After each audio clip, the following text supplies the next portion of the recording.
So with that, I'm pleased to introduce to the stage our first speaker, who is a cannabis expert. I second that. Karaoke star, Babazon School of Modeling graduate, and a master of life. Mark Wooster, welcome to the stage.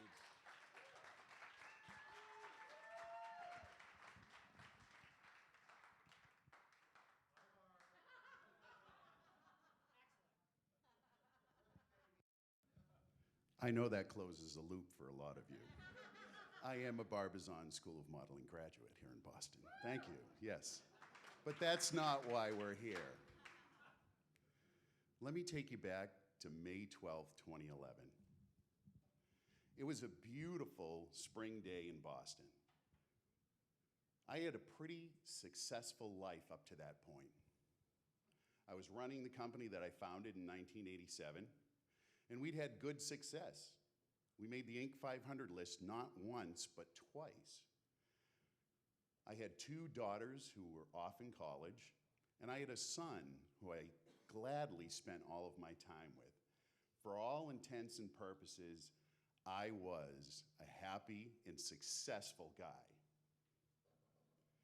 I arrived home that night after having dinner and drinks with friends, and I went in my bedroom, and I sat on the bed, and I thought about my life for a while.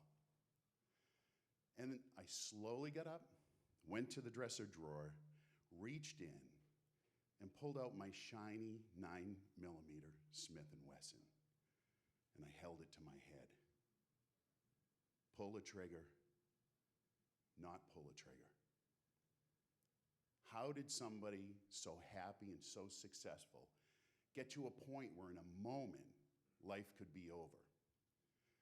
You see, at that exact moment, I had all of the reasons why it was a good idea to cash it in. My ex-wife had moved my son 900 miles away, and I never saw him. My fiance of 3 years had just said, "I'm so sorry, Mark, I've met somebody new." And my business of 20 plus years was in the tank.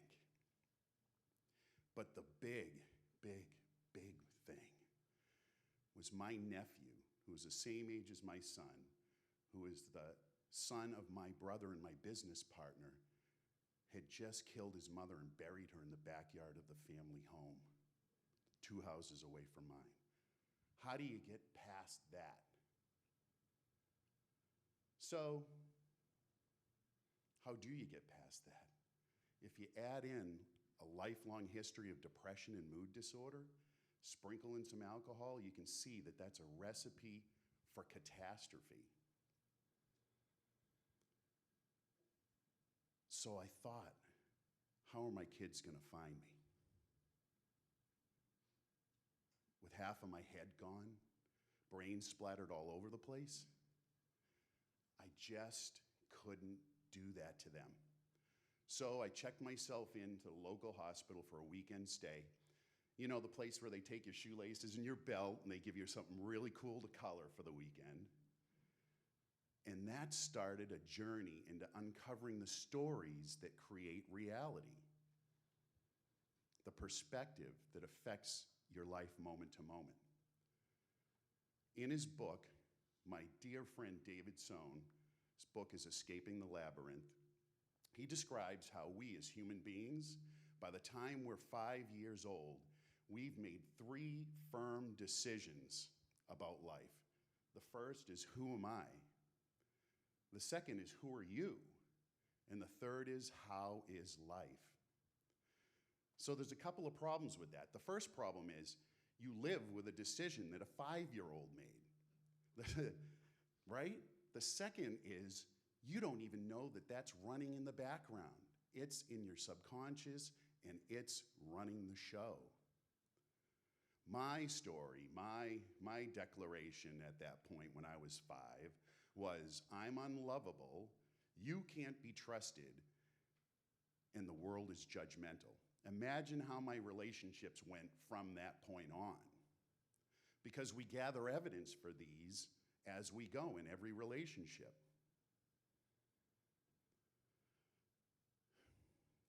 You know, I know I'm not alone in this experience. There were some recent articles in Forbes magazine and The Hustle that pegged the depression rate in the entrepreneurial community at 30%, as opposed to, in contrast to the general population, only 7%. And I think of Kate Spade and Anthony Bourdain, two people who had super successful lives, but couldn't take one more minute of it. Couldn't take one more minute. So there I was, with this running in the background. And so how do you deal with that? For me, it was about validation. The minute I made those declarations as a kid at 5 years old, and it's running in the background, the minute I made that declaration, I needed to be validated by you. You had to prove to me that I was worthy because it didn't come from me. Remember, I'm unlovable.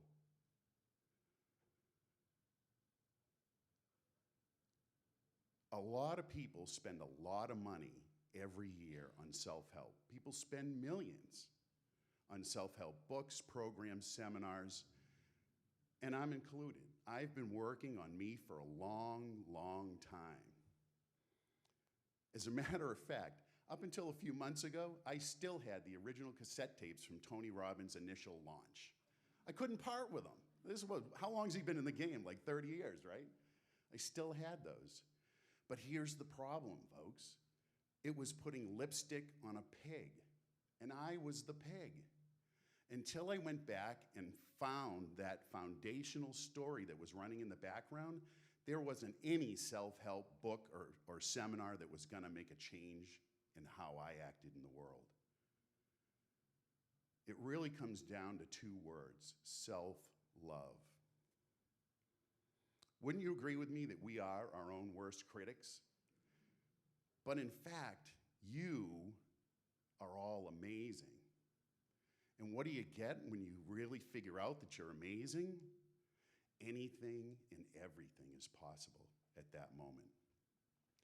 Now, in 2018, some of you know, I fell madly in love with an entrepreneur in Brooklyn, New York. Don't tell her I'm still in love with her, but it's okay. She's a wonderful, wonderful girl. I fell in love, and I was all in. And I spent most of 2018 going back and forth from Brooklyn and Boston, getting my house ready to sell. It's a house I had for 30 years that I built with friends on land that my great-grandfather had. It had meaning, right? But I'm giving it up. So I sold the house, I sold my possessions, I sold my custom Harley, I sold my boat. I deconstructed the single man's perfect life, and I moved in with her and her 3 kids in Brooklyn. And by October of 2018, it was over.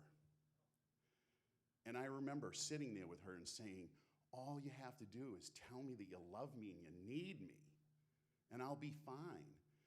And she made it clear that she didn't need anybody and that she was fine. And you know what? It's true.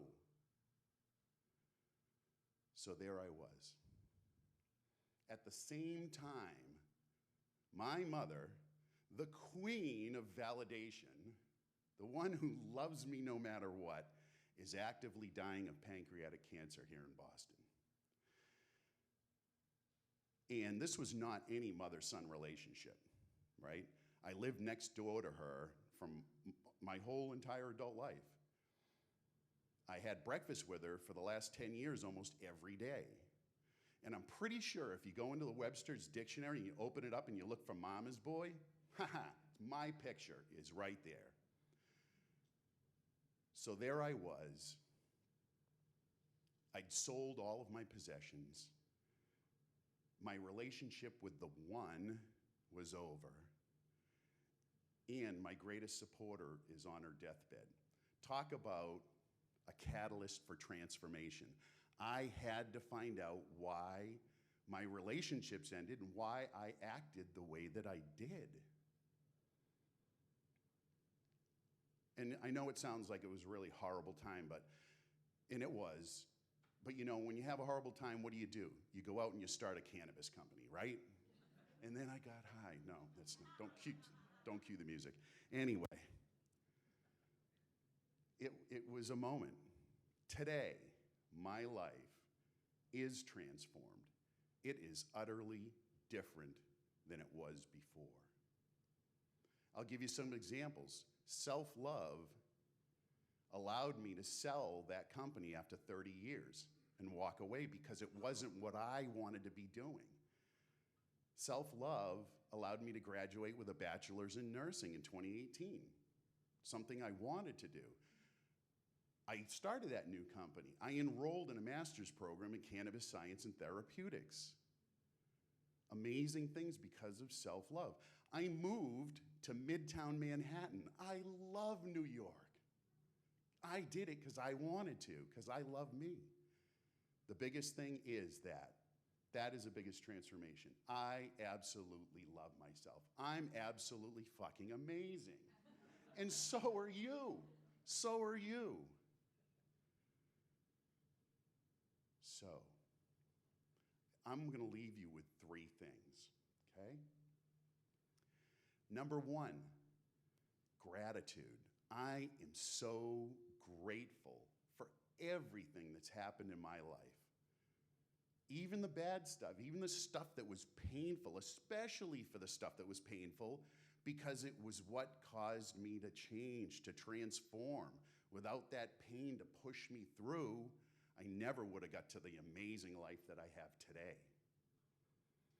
The second thing, curiosity. I'm insatiably curious about life. Rumi says, sell your cleverness and purchase bewilderment. If you can engage in the world with the wide-eyed wonder of a child, it's exhilarating. The last thing I'll leave you with is acceptance. Acceptance that we're all in this together, that we're all subject to the human condition. All of the limitations, the fears, and the story running in the background. When you get that, you really get that, you accept that, true forgiveness for someone else is possible. And that, my friends, is freedom. So, we've come to a very special point in my talk. It's the selfie time. Pull out your phones, come on. No, seriously, pull your phone out. Yep, this is part of it. This is my favorite part, actually. You know, being a Barbizon School of Modeling grad and everything. So take a picture with your friends. Hey. All right, take your selfie. Come on. Come on. You got to have it because this is part of it. If you don't take the selfie, I can't stop. And some of you know I can go for a long time. I can talk. All right, you got the selfie? Look at your smiling face. Are you not magnificent? Okay, that person that you're looking at, that smiling face, that's the greatest love affair you can ever have. If you love that person more than anybody else, everything else falls into place. Everything else. So give yourselves a pat on the back. You're here, you're alive, you're thriving. You are absolutely fucking amazing.